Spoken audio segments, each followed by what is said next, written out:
3 years ago, I wrote a book, and I'm getting ready to do it all again. But this time, armed with the knowledge I wish I had with the last one. If you've always wanted to write a book, you're in the right place, and this video will give you everything that you need to get your book started off strong and to see it through to the end.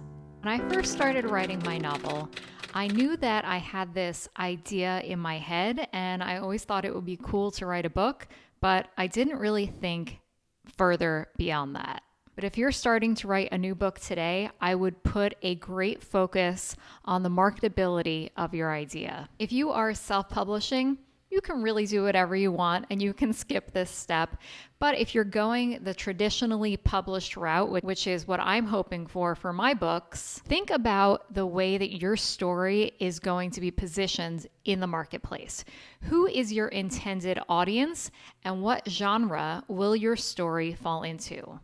You can visit sites like manuscriptwishlist.com or visit individual agencies and publishing houses to get a better idea of what publishers and literary agents are looking for. I suspect that the primary reason that I've been unable to sell my first manuscript is because agents are having a difficult time seeing where it's going to fit in the marketplace, and frankly, I kind of feel the same way. It's a book about college students. So is it a book for young adults? Maybe. It's kind of on the older end of that. Also, it is set in the 2000s. So is it historical fiction? Maybe, not quite.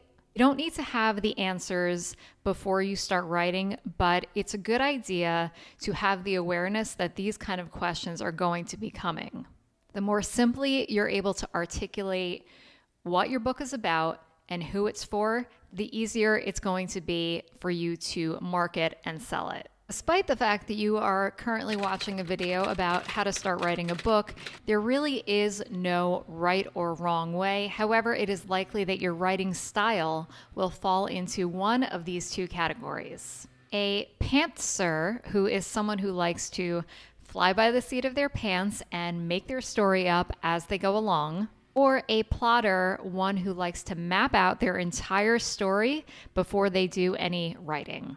You can be a successful published author no matter which method you prefer, but what's most important is that you own your individual working style and don't let anyone dissuade you or tell you that you're doing it wrong. I'm always curious to hear where other writers fall on this spectrum, if they consider themselves to be more someone who likes to work on the fly or who likes to plan everything out or who does a combination of both. So let me know in the comments, are you a plotter, are you a pantser, or are you a combo person? Whether you are a plotter or a pantser, if you want to write a book, you're going to need to create space in your schedule for writing, which I understand is much easier said than done.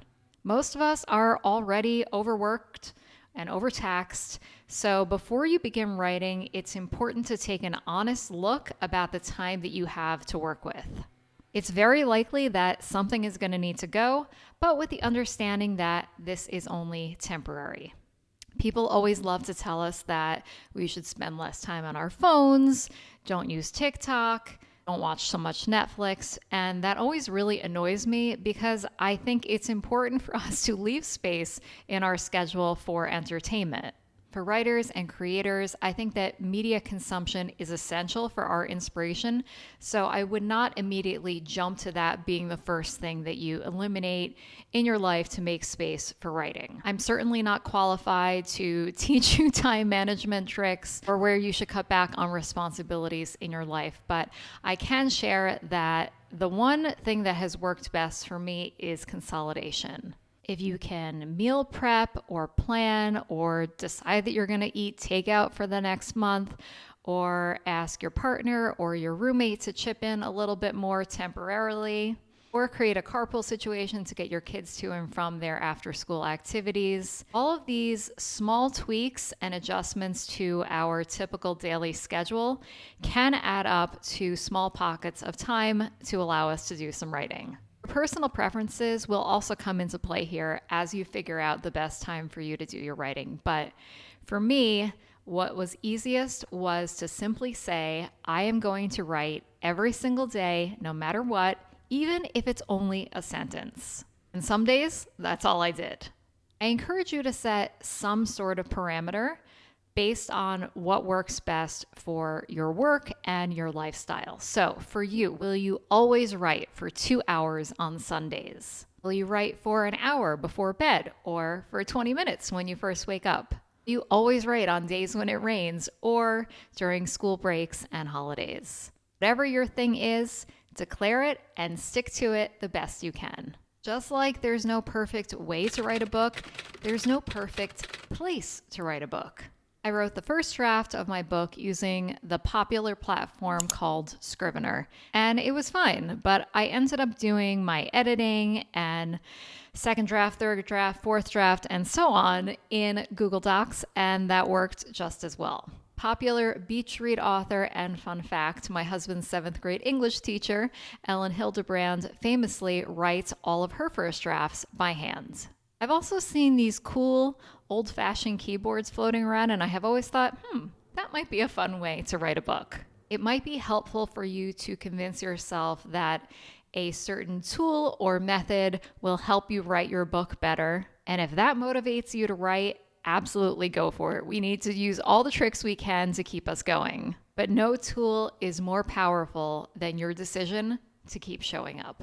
If you are a new author writing a book for the first time, you don't have an English degree, and you're feeling very much like an imposter, like I was, please know that you are not alone. I found that those who are writing or have written books are some of the most intelligent and interesting people I have met, but above all, they are also the kindest. So I hope that you will have no apprehension about joining an online writing group or maybe something in person to cheer you on, to keep you uplifted, and to offer you great suggestions to make your book the best it can be. If you're looking for an online destination, I can personally recommend the Manuscript Academy, which offers an abundance of resources, access to literary agents, and lots of online meetups so that you can interact with other writers. Outside of groups, you may also want to consider finding an accountability partner. And it doesn't even need to be someone who's writing. It could just be someone else who is pursuing a creative project. Expect to experience a lot of self-doubt as you're writing your first book. These writer friends and mentors will be the antidote and help you remember that you are qualified to do this, and they will help you stay on track. On that note of self-doubt, this may be the last thing that you want to do, but I want to encourage you to tell everyone that you know that you are writing this book. I did not want to do this for, a lot of reasons, like what if I changed my mind or what if I failed, but decided to bring up the fact that I was writing a book in one of our episodes. And if you look at the clip, I was kind of like a deer in headlights. So I started writing my book. It takes place in 2001. So obviously like 9/11 is the big event from 2001. And I've been like doing a lot of research on that time period. But afterwards, it kind of felt like a relief to get this secret out. And just like anything else in life, you have to kind of speak these things into existence. So all of those fears I was having about being judged, that I was starting to write a book, were quickly voted out by the opposite. People coming out of the woodwork to cheer me on, to encourage me, and to connect me with people who could help me on my journey. After that podcast episode was released, it was kind of like jumping off of the high dive and deciding that since I was in the pool, I might as well keep swimming. Because I ended up leaning into that and sharing about my writing journey with intention, publishing articles, posting on social media, continuing to share about it on the podcast, and sharing a video about my solo writing retreat, all of which I will link to below. It's a lot to even start writing a book, so definitely don't feel like you need to document the entire experience. But if you have time, please do one thing, and that is start an email list. This may sound cringy and complicated, but I promise it's a lot more simple than you think. And being able to tell your literary agent that you already have an email list of people who are interested and invested in your story is going to take you far. And if you decide to self-publish, this is a fantastic way of having a built-in audience, ensuring that you will have people interested in purchasing your book. I'll leave some resources on how you can get started with this, and I promise you it's easy, in the description below. We've all heard the adage, fake it till you make it, but does it actually work? Yes, but probably not in the way that you're thinking. The reason that faking it feels icky is because it feels like we are being deceptive, or like an imposter who might be called out as being a phony.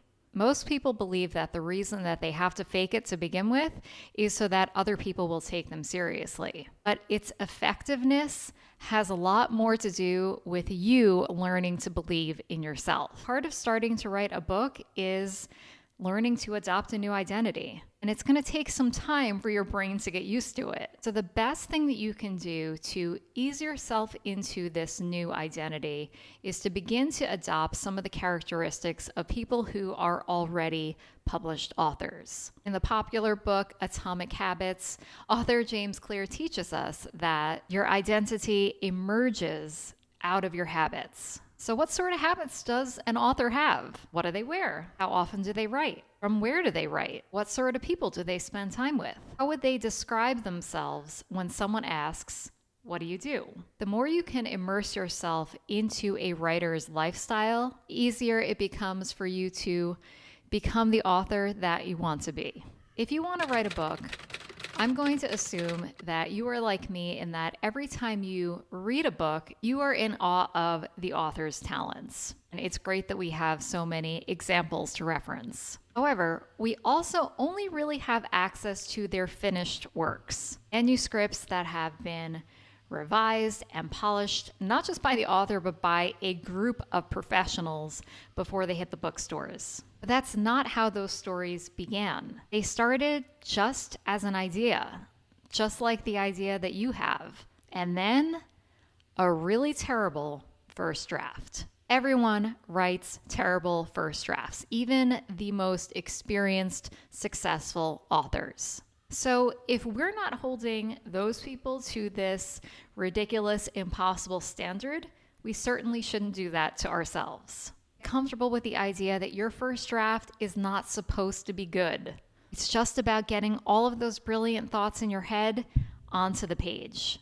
It would be really great if we could walk into a bookstore and pull a first draft off the shelf and see all of the mistakes and missteps that our favorite authors made on the way to publishing their finished book.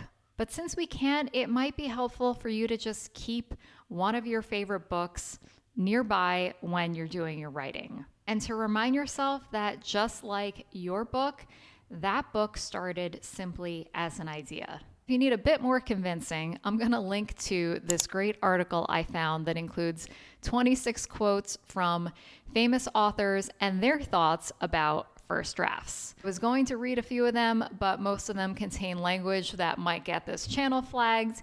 That pretty much sums up everything that you need to know about what experienced authors think about first drafts. All right, you have everything that you need to start writing, so it's time for you to get to work. If you're looking for more support on your journey, here are a few more videos for you to check out to help you stay the course. Be sure to subscribe, like this video, and I will meet you back here so that we can continue on our writing adventures together.